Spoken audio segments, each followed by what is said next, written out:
What's up? Welcome back to my channel. My name is Kayla, and today we're going to be talking about how to talk to deaf or disabled people. So this video came about because yesterday, me and my boyfriend were driving to get coffee, and I guess he ran over a nail, and his tires started going flat. So we had to pull over and go into a tire place. I don't know. I don't drive, so I don't really know. Anyway, I had my service dog, June. She is for seizure response. And luckily I always keep a vest in the car, even though when we were supposed to go get coffee, we were never gonna go sit like in a place. So I didn't have her leash on or collar or anything, but I had her vest.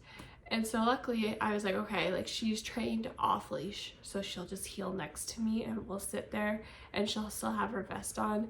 So legally, like, you don't need to identify your service dog, meaning like you don't need a vest on them. But it really does help the public's perception. So that's why I keep an extra vest in the car just in case something happens, like this instance. Anyway, so we got there and we were sitting, and it was like a huge open room, and at least other like 10-15 people were there. And what really was frustrating to me, and my boyfriend didn't really understand, I feel like only disabled people get it, more specifically service dog people, was people would go up to him, since we were clearly like, we sat next to each other talking, like we were clearly together.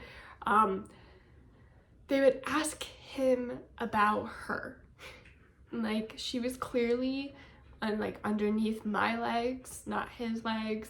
Like, when I would get up, like I needed to get coffee, I went to go get the free coffee they provided, and she would be with me, so it was very clear that she was mine.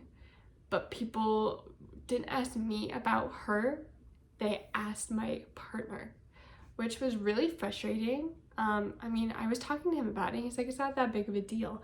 And like, to him and to other people, it's not. But like, to a disabled person, like, why can't you ask me these questions? You're asking him questions that he doesn't even know the answer to.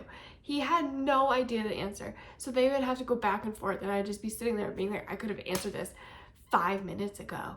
Like, what? Like, do you, like, what? Disabled people are people too. Like, if it's their dog, you can ask them. Or if you're just curious, I mean, sometimes the curiosity has killed the cat. So like, think to yourself, is this a question that's really appropriate to ask someone? And if it is, then ask the disabled person. It makes us feel, at least it made me feel like, am I too disabled to respond? Even if I wasn't able to voice it, then that's when my partner could be able to step in. But the first line of defense should not be my partner and acting like I'm not even there. Like, I've had this happen so many times. This is not the first time. And the worst thing, it was just like 3 people doing it, and we were only there for an hour. So it was just wild to me that so many people thought I can't talk to the actual disabled person whose service dog it is. I have to talk to their partner. Like, that makes no sense. Disabled people are people too. You made it more of a big deal than it needed to be by just asking my partner instead of asking me. It's not that. Like, we have the answers to it. We'll tell you, hey, that's an inappropriate question, or it's not, because we are the ones living it. Our partners are not the ones with the disability that you're questioning or anything about it. So I guess what I'm trying to say, long story short, is when you see a disabled person, whether you want to ask a question about their disability, which for me was my service dog, or you just have a question for them, don't assume that they can't answer for themselves. That's kind of rude. Unless they can't, after you, just treat them like a normal person, because they are normal people.